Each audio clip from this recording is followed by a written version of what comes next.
이 아침에 상고할 말씀은 요한복음 2장입니다. 1절에서 11절까지 말씀인데요. 한 목소리를 읽어주시길 바랍니다. 사흘째 되던 날 갈릴리 가나에 혼례가 있어 예수의 어머니도 거기 계시고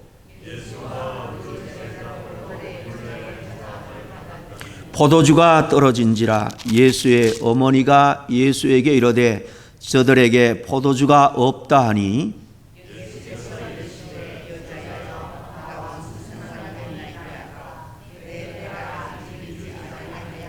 그의 어머니가 하인들에게 이르되 너에게 무슨 말씀을 하시든지 그대로 하라 하니라.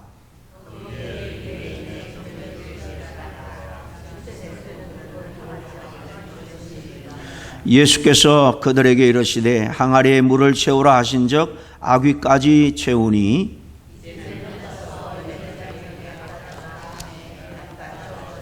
연회장은 물로 된 포도주를 맛보고도 어디서 났는지 알지 못하되 물 떠온 하인들은 알더라.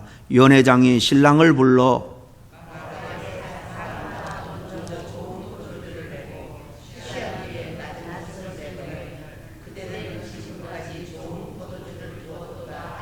함께 읽습니다. 예수께서 이 첫 표적을 갈릴리 가나에서 행하여 그의 영광을 나타내심에 제자들이 그를 믿으니라. 아멘. 마지막 절에 나온 것처럼 오늘 본문 말씀은 예수님께서 첫 번째로 행하신 이적 사건입니다. 모친 마리아가 혼인 잔치집에서 그 집 하인들에게 예수님께서 무슨 지시를 하든지 그대로 하라, 그렇게 말씀하시는데 사실 이 말씀은 특별히 저에게 큰 도전이 되었던 말씀입니다. 목사로서 제 자신을 늘 이렇게 돌아볼 때 주님의 뜻대로 주님의 말씀대로 순종하며 섬긴다라고 했지만은 돌아보면 사실 제 생각이 앞섰고 제 작은 계획들이 사실 앞설 때가 많았다. 그래서 참 하나님의 뜻과 말씀대로 순종하지 않아서 하나님의 더 큰 은혜를 누리지 못했다. 그런 안타까운 그런 회개를 할 때가 참 많았습니다.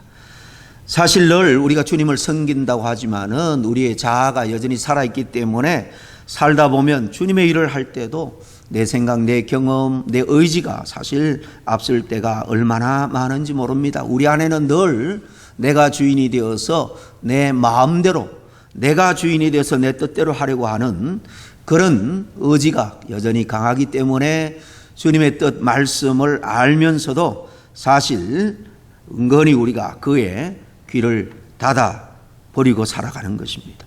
그래서 하나님께서 주시고자 하는 큰 축복, 이런 놀라운 기적을 경험하지 못하는 거예요. 혹시 여러분들도 그런 경험을 한 적이 없는지 모르겠습니다. 하나님의 뜻은 분명한데, 하나님의 우리에게 명령하고 권하는 것은 분명한데 사실 은근히 그렇게 하는 것이 내게 참 여러 가지로 시간, 물질 이렇게 손해가 될 것 같아서 싫어서 갈등하다가 내 고집대로 한 일, 그런 일들이 많이 없느냐 하는 것입니다. 그러고 나면 당장은 뭐 내 뜻대로 했으니까 시원할지 모르지만은 언제나 우리가 하나님의 사람으로 신앙생활 할 때 우리의 중심이, 우리 속 사람이 불편해질 수밖에 없습니다. 하나님을 떠난 우리에게 참 만족이 없기 때문에 결국 그런 일이 일어나는 것입니다. 하나님의 말씀을 떠난 우리에게 하나님께서는 우리가 정말 하나님의 은혜로 살지 못하는 것을 누구보다 하나님은 안타깝게 여깁니다. 왜냐하면 우리의 심령이 점점 메말라 가게 됩니다. 은혜가 식어지면 점점 주님과 멀어지게 됩니다. 신앙생활이 재미가 없습니다. 기쁨이 없습니다. 우리에게 필요한 처막은 무엇보다도 진리 되시고 우리의 삶의 가이드가 되시고 인도자가 되시는 주님을 더욱 알아가는 거예요. 우리는 믿는 자로서 더욱더 그분이 어떤 분인지 알아갈 때에 주님에 대한 신뢰가, 주님에 대한 믿음이 더욱더 깊어지고 더욱더 순전한 헌신과 신앙의 삶을 살아갈 수 있는 것입니다.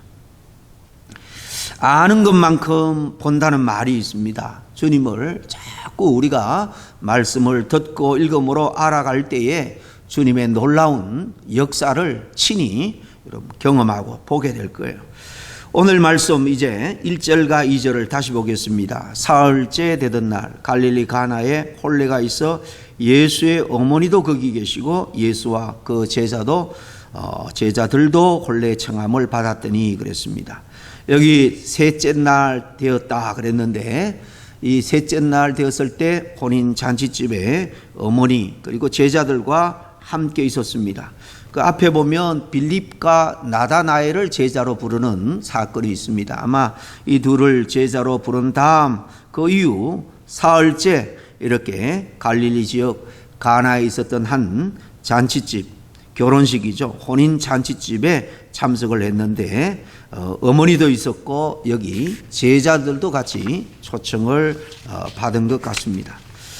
앞에 보면 베드로 안드레를 제자로 부르고 또 빌립과 나다나엘 그리고 이 내용을 상세하게 기록한 것을 보면 이 기록자 요한도 아마 그 현장에 있었던 것 같습니다.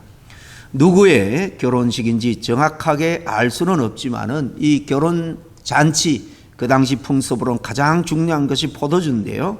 이게 떨어진 것이 안타까워서 예수님에게 어머니 마리아가 부탁한 것을 보면은 아마 마리아의 가장 가까운 그런 친척 중에 한 사람이 지금 결혼식을 하고 있는 것이 아닌가 생각해 볼 수 있습니다.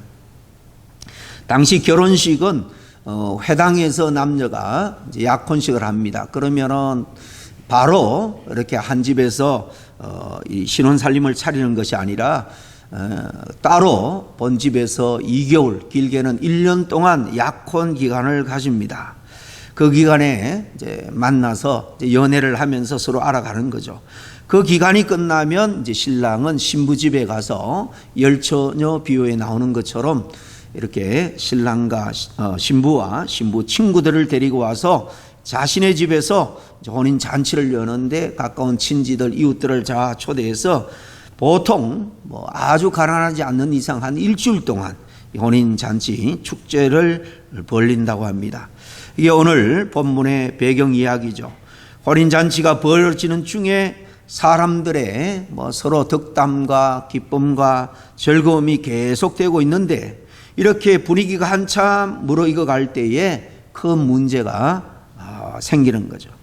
우리 인생도 마찬가지입니다. 인생에서 우리가 모든 것이 다 문제가 없이 잘 되고 있다, 잘 나간다. 그럴 때 갑자기 문제가 찾아올 때가 얼마나 많은지 모릅니다. 인생에서 찾아오는 문제들 다 싫어하고 반기지 않지만은 불청객처럼 문제는 우리 인생에 이렇게 찾아오게 되는 것입니다. 그러므로 이 사건은 우리가 살아가는 우리 인생 이야기와 같다. 우리 인생의 이야기가 된다는 것을 우리가 생각해 볼 수 있습니다. 이 잔치집에 문제가 생겼는데 중요한 포도주가 떨어졌습니다. 이 문제는 간단하게 해결될 수 있는 문제가 아닙니다. 생각보다 심각한 것은 그 당시 유대 사회에서 이렇게 잔치에 손님을 대접하는 것이 굉장히 중요한 그런 풍습입니다. 만약에 이렇게 제대로 음식이 부족해서 잔치에 손님들을 제대로 대접하지 못했다면 오랫동안 사실 큰 부끄러움과 수치를 감수를 해야 됩니다. 그래서 이런 일이 생겼을 때에 신부집에서는 신랑 측에다가 종종 소송까지 벌이는 그런 경우도 있었다고 합니다. 그만큼 이 잔치집에서 가장 중요한 이 포도주가 중간에 떨어진 것은 정말 긴급한 일이 발생한 것입니다. 빠른 대책이 필요했던 일입니다. 그래서 그것을 알아챈 마리아는 아들 예수님에게 말합니다. 여기 중요한 이 집에 포도주가 다 떨어졌다라고 말하는 것입니다. 어머니 마리아가 이 예수님에게 이렇게 말할 때에 뭘 기대하고 말씀을 했겠습니까? 지금 오늘 마지막 절에 나온 것처럼 첫 번째 기적입니다. 지금까지 마리아가 예수님의 어떤 놀라운 기적을 베푼 적도 없습니다. 그럼에도 불구하고 이 마리아는 예수님을 잉태할 때부터 천사의 그 통지를 통해서 보통뿐이 아니고 성령으로 잉태된 것을 아셨습니다. 때가 되면 이 자기의 몸에서 태어났지만은 성령으로 태어난 하나님의 사람으로 일할 것을 어머니가 알았을 겁니다. 아마 그동안 큰 기적은 베풀지 않았지만은 예수님이 그 12살 때 율법 선생들과 토론하고 한 이런 모든 모습을 통해서 말씀에 통달하고 지혜가 출중했으므로 무슨 예수님이 기적은 못 일으킬 기대를 안 했을지라도 정말 지혜롭게 이 문제를 해결해 줄 것을 아마 은근히 기대하고 이렇게 전했을 겁니다. 마리아는 포도주가 떨어진 이 문제 어떤 식으로든 예수님께서 무언가 좀 대책을 내놓고 해결하지 않을까 기대했지만은 의외로 예수님의 대답은 좀 냉랭합니다. 오늘 4절에 예수께서 이러시되 여자여 나와 무슨 상관이 있나이까 내 때가 아직 이르지 아니하였나이다. 이렇게 말씀을 합니다. 물론 여기서 여자여 이렇게 번역을 한 것은 굉장히 아들이 어머니에게 무례하게 처신하고 있다 그렇게 생각할 수도 있지만은 원어적으로는 이 여자여 이 말이 구나이입니다. 구나이. 물론 여성을 부를 때 부르는 호칭인데 굳이 우리로 표현하면 여사여 또 어머니니까 이건 그냥 어머니 이렇게 번역하는 것이 더 옳습니다. 이 구나이는 이 역사 기록에 보면은 왕후를 부를 때도 이 호칭으로 불렀다는 것이 나옵니다. 그래서 주석가의 설명에 의하면은 이 여자여 이어서 나와 무슨 상관이 있나이까 연결해서 생각을 해보면 이 구약의 관용적인 표현인데요. 의역을 하면 이런 뜻입니다. 이 문제가 지금 이 집에 문제가 생긴 게 어떻게 우리 모두의 문제가 되고 관심사가 될 수 있습니까? 이 정도입니다. 아주 공격적인 그런 대답은 아니지만은 분명히 자식 뜻을 전하는 좀 강직한 그런 대답이기는 합니다. 지금까지 예수님이 마리아 아들로서 온전히 순종했지만은 이제는 하나님의 뜻을 받들어서 공적인 사역을 수행해야 합니다. 그러면서 이제 하나님 아버지의 아들로서 순종하는 길을 걸어가야 했던 거죠. 그리고 오늘 4절에 예수님이 내 때가 아직 이르지 아니하였다라고 하는데도 불구하고 어머니 마리아는 하인들에게 지시를 합니다. 5절이죠. 그의 어머니가 하인들에게 이르되 너에게 무슨 말씀을 하시든지 그대로 하라는 것입니다. 그 집 하인들에게 이렇게 명령하는 것을 보면 이 집과 굉장히 친밀한 친척임에 분명합니다. 어쩌면 이 아들에게 사실 거절의 뜻이죠. 거절의 말을 듣고 속 상했을 때도 불구하고 마리아는 이렇게 예수님의 비범함을 알았기 때문에 믿음의 모범을 우리에게 보여줍니다. 그녀의 믿음은 하인들에게 그대로 하라는 말로 한마디 말로 우리가 요약해 볼 수 있습니다. 그래서 우리가 주님 앞에 나갈 때 때로는 납득이 안 되어도 또 염치가 없어도 체면 불구하고 우리가 성경에 나오는 그런 수로보니게 여인처럼 백부장처럼 담대하게 믿음으로 나아가야 한다라는 것을 우리에게 잘 보여줍니다. 마리아의 믿음은 그녀의 말로 나타났고 그녀의 말은 하인들에게는 행동으로 이어집니다. 7절 이하에 보면 예수님이 마리아의 믿음의 부탁을 듣고 하인들에게 항아리에 물을 채우라 그랬습니다. 결례를 따라 큰 돌 항아리 6개가 있는데 그 아구까지 이 하인들이 다 채웁니다. 그리고는 이제 떠서 이 연회장에 손님들에게 갖다 주라 명령하니까 그대로 순종했습니다. 여기 아귀까지 그 입구까지 꽉 채웠다라는 것은 하인들이 정말 이 마리아의 말에 전적으로 순종한 것을 볼 수가 있습니다. 그냥 대충 건성으로 한 게 아니에요. 적당히 한 것이 아닙니다. 온전히 순종한 거예요. 이렇게 지시하는 것이 의아했고, 이게 이 포도주가 떨어진 집에 무슨 의미가 있을까, 그렇게 생각할 수도 있지만은 그저 순종했는데 그대로 100% 온전하게 순종을 했더니 문제가 해결됐습니다. 문제 해결 방법은 간단합니다. 그대로 하는 것이었습니다. 말씀대로 하는 거예요. 물을 채우라 하니 물을 그대로 가득 채웠고, 갖다 주라 하니 그냥 갖다 주었는데 손님들이 먹고 감탄을 자내는 것입니다. 지금까지 한 번도 본 적이 없는 기적이 정말 낭패를 당할 수밖에 없는 혼인잔치집에 기적처럼 일어난 것이죠.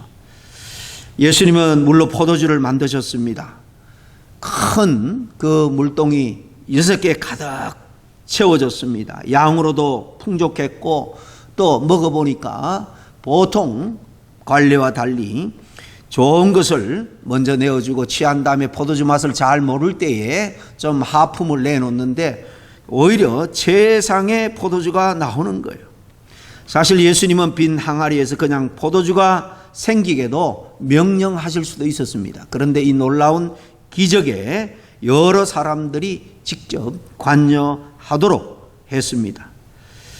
그 결과를 직접 볼 수 있도록 놀라운 기적을 경험하도록 한 것입니다. 그리고 예수님이 행하신 이 놀라운 일에 대해서 요한은 마지막 절에 이렇게 말합니다. 예수님께서 이 첫 표적을 갈릴리 가나에 행하여 그의 영광을 나타내심에 제자들이 그를 믿으니라 그랬습니다. 이 일로 주님의 영광이 드러났습니다. 그래서 제자들이 믿게 되었습니다. 기적은 남에게 자랑하기 위한 것이 아니라 결과적으로 믿음을 유발시키고 또 하나님께 영광을 돌리기 위함입니다. 그래서 요한복음의 이 요한은 그냥 기적이다, 이적이다 이런 말보다는 표적이라는 말을 특별히 사용합니다. 감추어졌던 놀라운 능력을 드러내 보여준다. 그 사건이 어떤 의미를 드러낸다는 뜻에서 표적이라고 한 것입니다. 하나님의 영광이 예수님을 통해서 이렇게 나타나는 표적을 행한 것입니다. 마리아는 물론이고 하인들은 예수님의 명령을 그대로 행할 수 있는 그런 순종하는 믿음이 있었습니다. 그 믿음에 따라 그들은 이 기적적인 놀라운 사건을 경험하게 됩니다. 다시 말하면 믿음은 표적을 가져오고 표적은 제자들의 믿음으로 이어지게 되는 것을 볼 수가 있습니다. 신앙생활 할 때 우리가 한번 믿음을 점프할, 좀 도약할 그런 계기가 있어야 됩니다. 그러면 그 믿음이 계속해서 선순환이 일어나는 거예요. 믿음이 성장하고 믿음에 따라 더 큰 은혜를 경험하고 그러면 또 더 큰 믿음의 사람으로 성장하게 되는 것입니다. 그래서 이런 특별 새벽 기도를 한다 그러면은 정말 믿음에 한번 도약하기 위해서 순종하고 하나님 앞에 엎드려 보는 것입니다. 그러면 특별히 하나님께서 은혜를 베풀어 줘요. 은혜를 경험하면 믿음이 성장하고 더 성숙한 믿음의 사람으로 나아갈 수가 있는 것입니다. 사실 그렇게 한번 결단하고 점프하는 그런 계기를 갖는다는 게 사실 쉽지 않습니다. 그래서 우리 구역장님들은 계속해서 우리가 1년 동안 구역 식구 한 사람 한 사람을 기도하면서 양육할 때 이렇게 한번 은혜를 경험할 수 있는 여러분 그런 계기를 만들 수 있도록 해야 됩니다. 요즘 한국에 가면 공공 건물은 다 자동문으로 되어 있죠. 자동문은 그 근처만 가면 자동으로 열립니다. 그 영양권 안에 센스가 감지하는 영양권 안에 들어가면 열리는 거예요. 하나님의 은혜가 임하는 그 영향력 안으로 우리가 들어가기만 하면 하나님의 역사가 문이 열리듯 우리에게 열려지는 것입니다.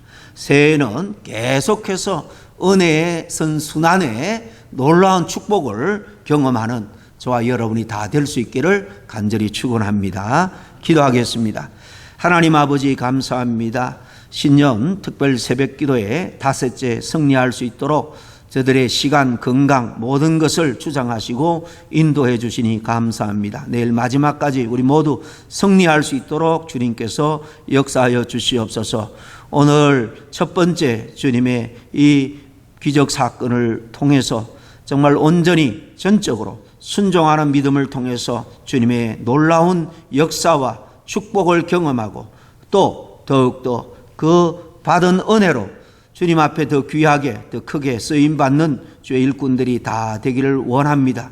주님께서 새해 정말 더욱더 은혜 위에 은혜를 경험하는 믿음의 사람이 될 수 있도록 걸음걸음마다 인도해 주시고, 특별히 신앙의 안전뱅이로 여전히 자기 자리에 앉아있는 믿음의 우리 식구 한 사람 한 사람들을 은혜 자리로 다 이끌 수 있는 저희들 다 될 수 있도록 도와주옵소서. 예수님 이름으로 기도하옵나이다. 아멘.